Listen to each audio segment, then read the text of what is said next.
Hi, I'm Sonia from Sonia's News. I highlight underreported stories that matter across communities in Texas. So, today we're diving into a major healthcare issue, House Bill 3979. So, it's a bill that could bring licensure to naturopathic doctors in Texas for the first time. So, I'm joined by a leader from the Texas Association of Naturopathic Doctors to talk about what the bill means, why it matters, and how it could impact healthcare across the state. So we're going to get into it. And can you introduce yourself and your role at Texas Association of Natural? Yes, I am Dr. Amy Nelson. I'm a naturopathic doctor in Austin, Texas, and I am the president of the Texas Association of Naturopathic Doctors. Nice to meet you. And so for those who might not be like aware, what or they're new to naturopathic medicine, how would you describe what an ND does? Yes, yes. So we really evaluate the root cause of illness. And so a lot of times in that evaluation, we're going to consider, the environment that that person is in. So a lot of times nutritional environment and habits, how much do you exercise? How much do you sleep? We're trying to really look at all the things you do and all the ways you are and how that really impacts what's going on with your pathology. A lot of times we're going to take into consideration, just your genetics, but then also your history. And so we really take a lot of details. We really look to understand all of that. We also really understand how organ systems impact each other. I'm constantly describing how the GI system has more nerve endings than your brain, right? So the GI system and the nervous system are very tightly connected. They're best friends. Same thing with the hormones and the neurotransmitters. So we're always even looking at these approaches on how, one organ system affects the other organ system. So we're very holistic. We're very root cause. And we then have a lot of tools in our toolbox. So we focus on nutrition and biochemistry and botanicals, but then we also are trained up in alternative medicines that give a little bit more tools than just medications. Medications are a definite tool in the toolbox, and our ability to refer and to help find what tool is best is important. So we kind of, yeah, we basically, we focus on just finding what's best for the person. And the other thing too is like you're a human being and you also get to be in the driver's seat of your own body. So a lot of times finding that tool is really about asking a person what they're willing to do and what they want to do and setting it up. So we kind of follow our clients a little bit more closely. If we're, trying to fix cholesterol, we might then have them repeat their cholesterol in 4 to 6 to 8 weeks so we can see if the habit changes are working, so we kind of work like that. Awesome. So for those, and so we have this House Bill 3979. So why is it so important for the Texas Association of Naturopathic Doctors and the naturopathic community in Texas? Mhm. Can you break that down for us? Yes. So we're actually trained as primary care doctors, and naturopathic doctors go to an accredited 4 year medical school. So to actually go, we actually have to have our, bachelor degree. And so then we have to meet the entry level criteria, the same entry level criteria as a medical doctor does for their degree. So we've got that, and then we go 4 years, we take all the courses, and then we also have clinicals, and we also get tested in diagnosing and coming up with treatment plans, and then we sit for different board exams, and then we graduate from that, and then we pass our boards, and then we maintain our licensure and we maintain our CEs. We're primary care doctors, like we actually are trained that way. But in Texas, we're considered consultants. So whenever I, renew my licenses in California, where I can prescribe a basic formulary of medications and I can practice that way, I can do physical exams. I was actually good at them, but here in Texas, nope, you're a consultant, you're not a doctor. So it's very much, it doesn't allow us to practice in our full scope. And Texas has a primary care doctor shortage, which is very serious. In fact, I think in the next 8 years, we're going to be at a deficit of over 10,000 primary care doctors. It may take to this day, it takes people like 6 months to go see a primary care doctor. That means people will die waiting to go see a primary care doctor. So in the health management of chronic illnesses, you have to have really good care following you. So it's important, and we as naturopathic doctors, we're very, very good at that, and we love doing that. So we want to be part of the healthcare team that is part of the solution for primary care shortages. And that's part of the reason why House Bill 3979 is so important. It gives you access to primary care doctors, and it gives you access to the best kind, the naturopathic doctors, because we want you to have the best health outcomes. We want you to get better. We don't want you just to be in a revolving door of medication land and not improving anything. So we really do facilitate that type of care best. Awesome. So how would licensure change the way you guys practice in Texas right now? Yeah, it would get us actually to being on that team. I would love that. There's a lot of times where I will see a doctor even trying to give some very rudimentary type of advice, and maybe the advice is slightly misguided and misunderstood, or giving some type of rudimentary type of advice about basic vitamins, but they obviously haven't had the education of that. And not to say that they're being bad. They're not. They're just trying their best, but they don't know the latest information about about methylated B12 or about vitamin D or about like all of these things, right? So we would be able to be a voice to help to be on that team. And that's really, really important because here in Texas, I hear things trying to be naturopathic medicine or even functional medicine, but it falls short. I'm like, oh, they haven't done the CE in the last 8 years, which is the continuing education course.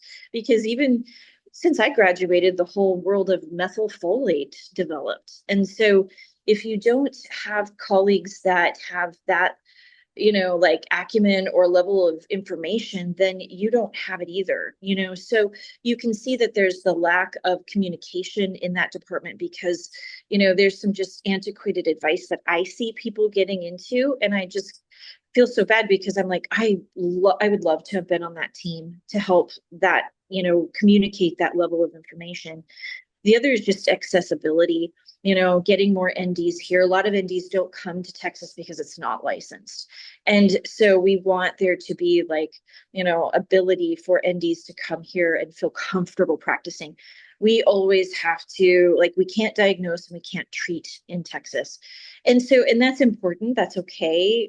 Right now I'm practicing as a consultant, like I said. So my clients have to be working with a medical doctor.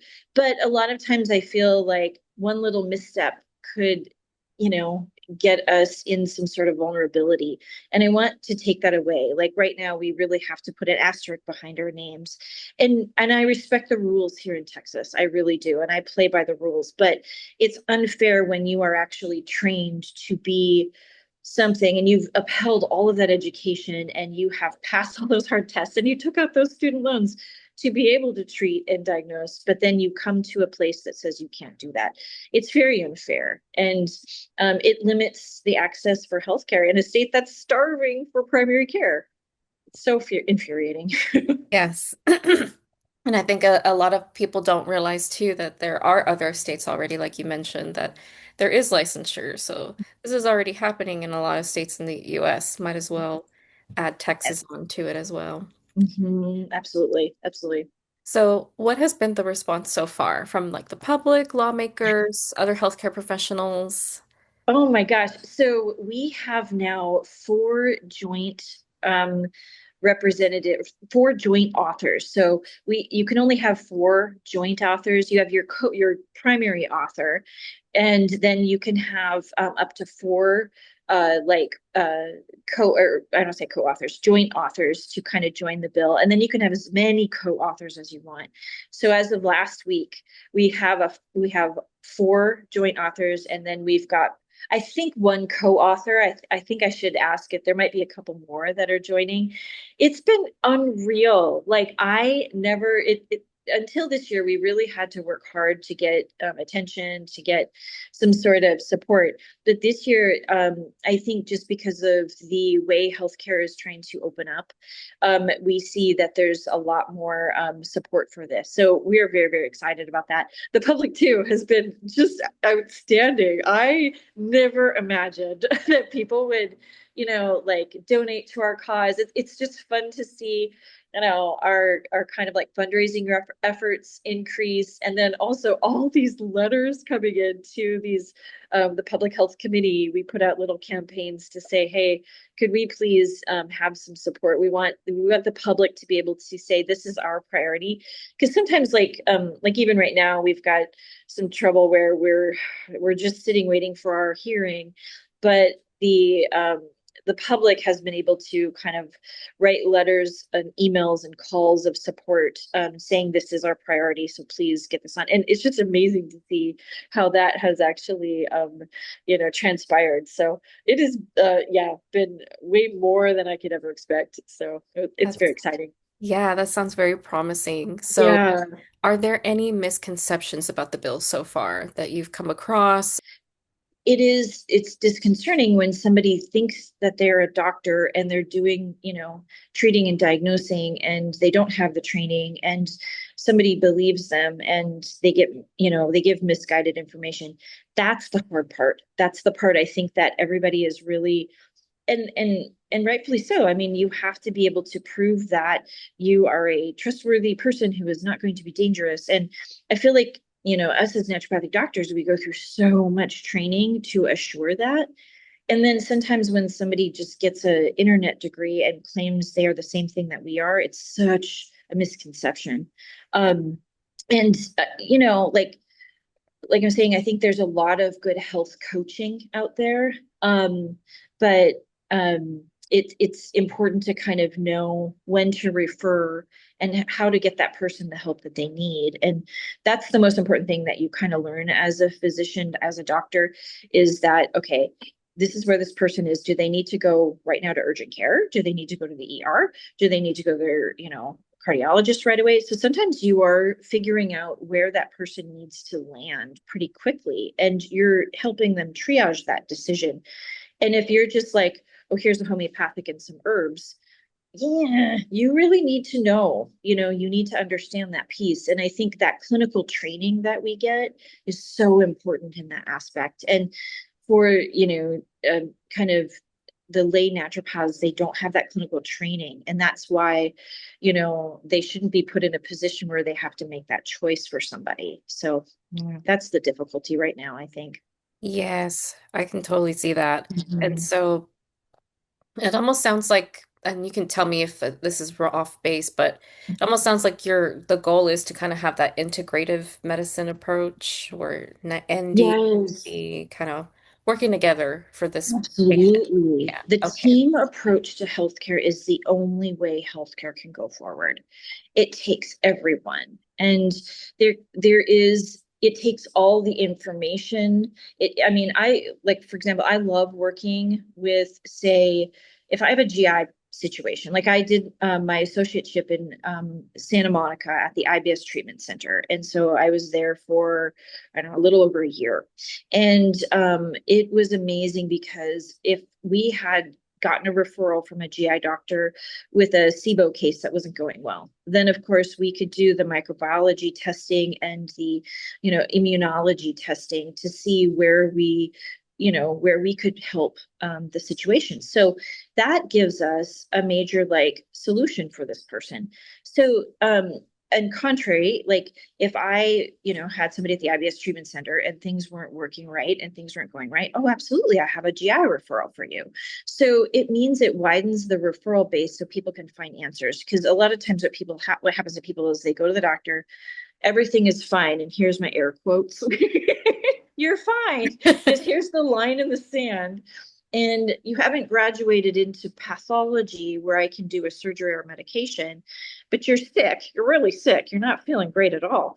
but you're fine. And people are very frustrated with that because they're like, I am not fine. So in that case, if we could refer to something more with functional medicine or naturopathic medicine, so we could understand, like, oh, you're not sick enough yet for that, but there's probably plenty of problems that are going on here. So it really just, like, the team approach is about that healthcare piece.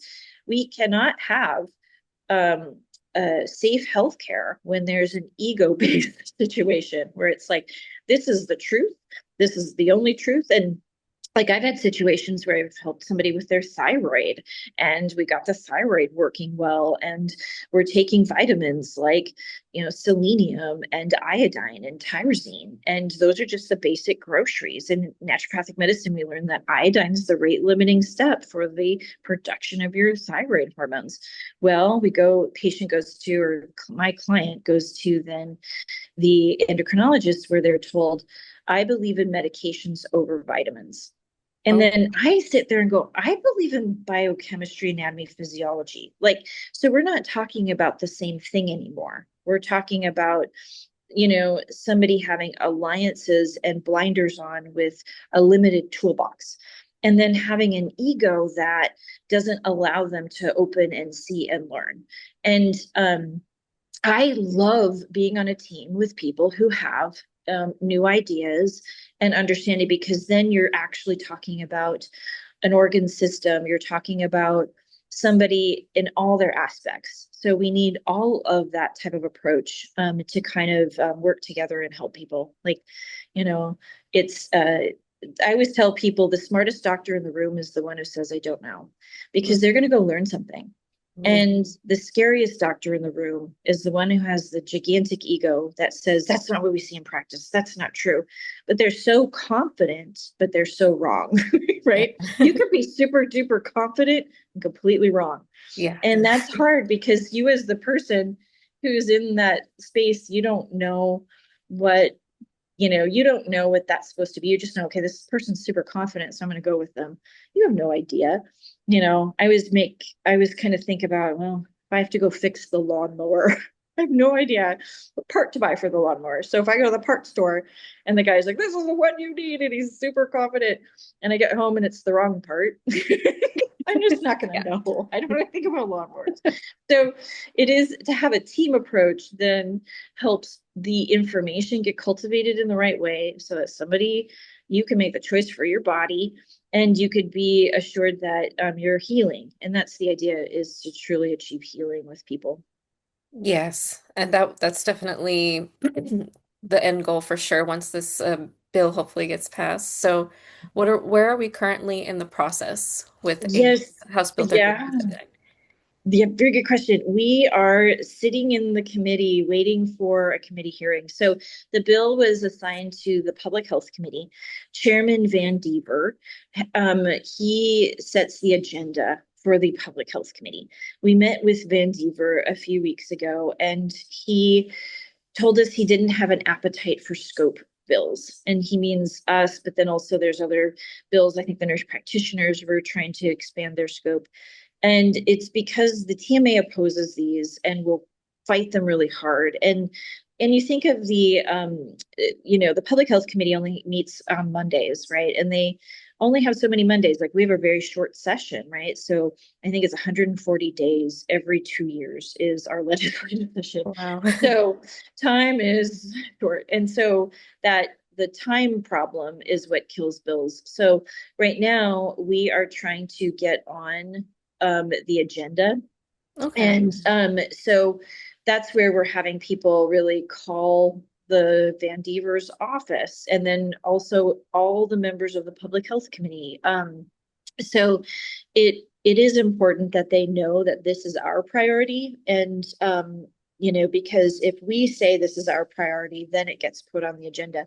Otherwise, like, the chairman of these committees can kind of control their priority. And rightfully so. They represent a district. They know the deficits that their district faces, but they also, kind of probably do have a personal agenda and personal opinions about that. but the fact that they're open to listening, and that was the wonderful thing about Van Dever, is that he was open to listening. He actually asked us great questions. He wanted more evidence about how we help primary care, and we did gather that evidence and how we help rural America, and we gave that to him. And so we're trying to kind of just wait for his answer with all of that. So yeah, that's where it's sitting right now. Okay, and then what would be the next steps for that bill? Yeah, so the next step is we get a public health committee hearing. And then, so we would kind of, present our bill, present our case. We'd listen to any oppositions. We would, give our case for the support. And we're getting our what we call stakeholder, support going. So we want to make sure we have support from everybody in the health community. And even if and we kind of know the TMA is going to oppose this, but we also have alliances with with a lot of medical doctors that we work with. I myself have about 4 or 5 medical doctors that I actually work with, and if we can. And it is, I guess it would be scary for that doctor to say, I'm opposing the TMA, and this is why I think naturopathic medicine is important. So some of it is to really kind of help that doctor know that we really appreciate that and that they are safe, letting us, supporting us. So we are in the process of gathering all of those testimonies, those letters of support. So it would go to the public health committee hearing, right? And then as there's 13 members of the public health committee, if there's just a majority that vote yes, then it goes to the House of Representatives. And that's where it gets heard on the House floor. And I'll skip probably a lot of nuanced steps, but then it goes from the House floor, then it goes to the Senate. And then the Senate, from there, it goes to the lieutenant governor. And then from the lieutenant governor, it goes to the governor. And so it's important to cultivate relationships with each one of these processes. So, Gotcha. And so how can everyday Texans support this bill or get involved with the movement for like, oh, that's a great idea. So go to texan.org and first off, donate. Donate even $5 because all of our efforts go to help hire our very hardworking, wonderful, smart lobbyists that we have. We have a lobbying firm that we are working with, and we have learned that in Texas, especially, it's very important to have have lobbying support because they understand the steps that we need to take. So that has been really, really important. So even the smallest amount will go to helping us employ our lobbyists. The next thing you can do is write a letter to your personal representative and let them know, especially, your personal story and your personal kind of like, opinion.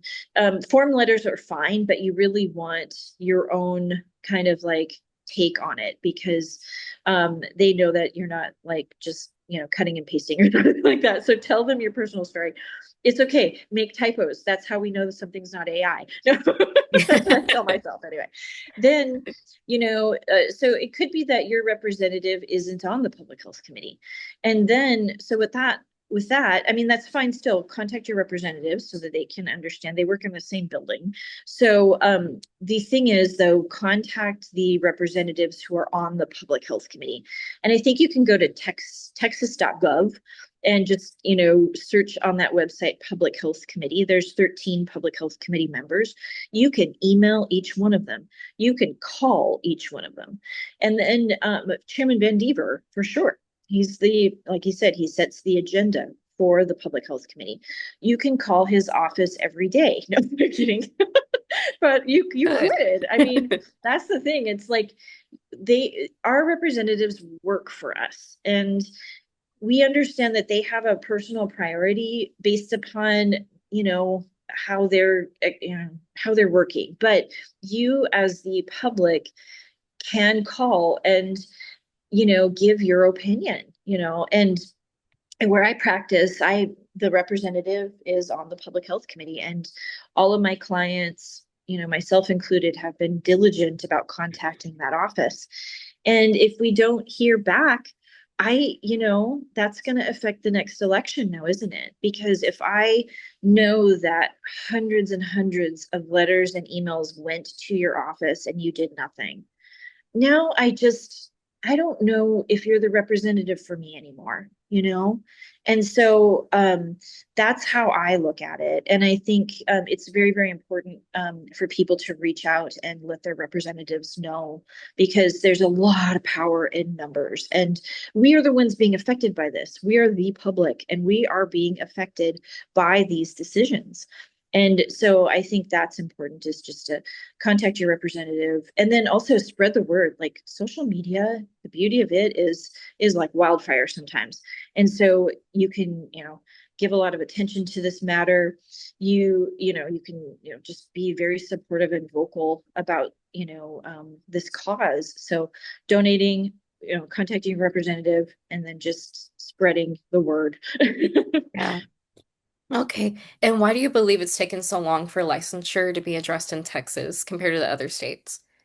Yeah, there's a very interesting article. We should get it to you, from John Finnell, who is our past president, and now he serves on the VA. He's one of the major NDs that have paved the way for NDs to practice in the VA.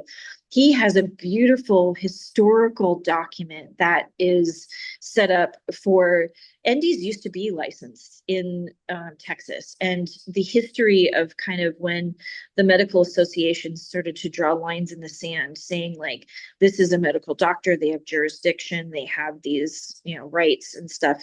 And I think there's even like a Supreme Court case that kind of came through. So I'll have to get you his little article that he wrote, because it's really fascinating.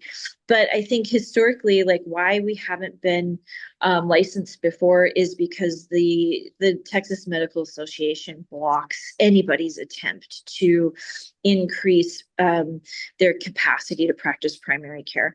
And I don't know why that is. I think it has to do with territory, and I think it has to do with corporatized medicine.